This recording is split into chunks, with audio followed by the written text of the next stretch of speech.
Ah, curious lang ko sa ginaingon nga ang Islam is gikan pa ni Adam, no? O gikan pa ni Kawa o Iba, no? Kawa sa Hebrew. Kana siya kung ang maong religion is gikan pa ni Adam, pangutanan nako ang Allah unsa siya nga word, Arabic o Hebrew? May nga pangutana. Ang Allah daw, pangalan, Arabic, Hebrew. Allahu alam. Ang tubag ko, Allahu alam. Ang Allah nakakaalam. Kaya ang Allah ginagamit sa Hebrew, ginagamit sa Arabic, ginagamit sa Aramaic, ginagamit sa Amerikano, sa Japanese, sa Chinese. Ang pangalan. Kaya ang Allah, pangalan. So walay nakahibalo kung unsa ng pulunga. Arabic ba na o Hebrew ba na? Pero butang lang diha, ang pangalan niya ay Allah. So, ang ngalan niya nga Allah, walay personal nga identity, no? Walay personal nga identity, dili ta ka ingon nga ang Allah is Arabic, dili ta ka ingon nga ang Allah is Hebrew. Wala siya personal nga identity, dili sa example sa ang ngalan nga kuan, Yud He, ang spelling sa ngalan sa man nga Yud He Waw He, ginalitok. Na rolling ning Hebrew, matag liter, ginalitok Yahweh. Kung ginasutok nimo nga sa Israel, walay rabay, walay mga scholar, walay mga Hudyo nga nagalitok sa ngalan. Nasayop niya na.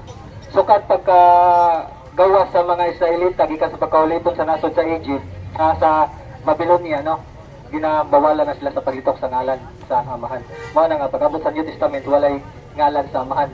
No? So, karon ang pangutana, kanang ang Allah, wala gikuan na dili maila nato kung unsa iyang personal nga identity, kay ang Allah dili man nato mahibawon kung unsa lahi sa ngalan nga Yahweh nga mailhan nato nga kanang Hebrew gid siya, bisag adto ta mo ibutang nato sa English ang ngalan nga Yahweh kagikanan niya Yahweh Hebrew gyapon, no? So karon ang pangutana,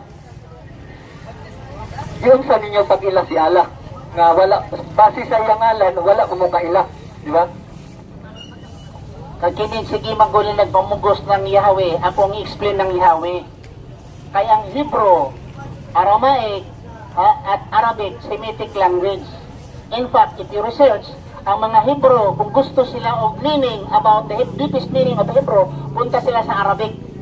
Ang ya, o i-English nimo na, translation sa English, OH. O, kami mga Muslim, ingon ni, Ya Rahman, Ya Rahim, Ya Malik, Ya Ansar, Ya, OH na, ang Ya. Hindi na pangalan. Nagtaka ko rin na ang Ya, na imog pangalan. Ang Ya daw, pangalan. Di na nga kuhan kasulatan. Ang Hebrew, nag-ingon nga ang Ya is pangalan. Litra na, di na pangalan. This is one letter. YHWH litra na. Nahunsa man nga ang Ya, na imong pangalan. Wala nang, di-ingon ta, Yahweh, pronounce Yahweh.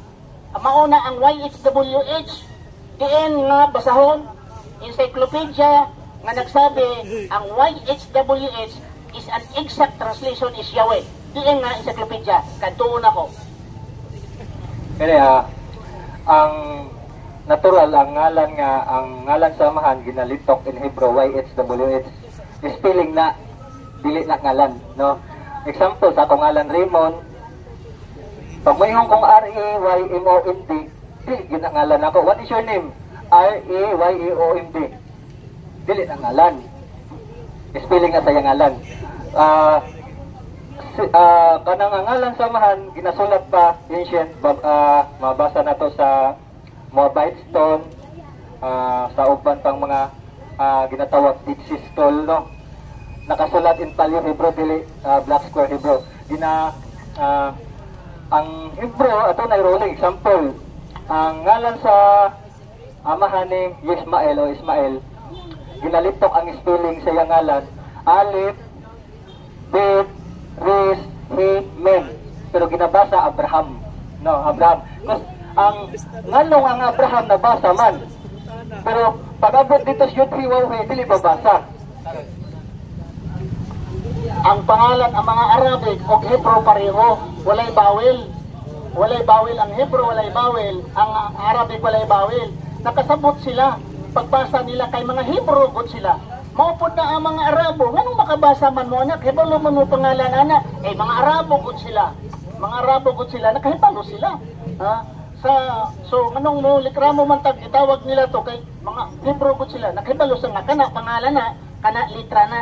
Kay wala gud kay usa ka Hebrew scholar nga nagpamatuod nga YHWH pangalan na litra gyud na tetragrammaton sa tetragram 4 letters. Wala giniingon nga Yahweh. Na ay mga interpretation diri sa West. Minta Yahweh, Jehovah, Jehovah, Yahweh. Kandado na lay kulang. Sige ka.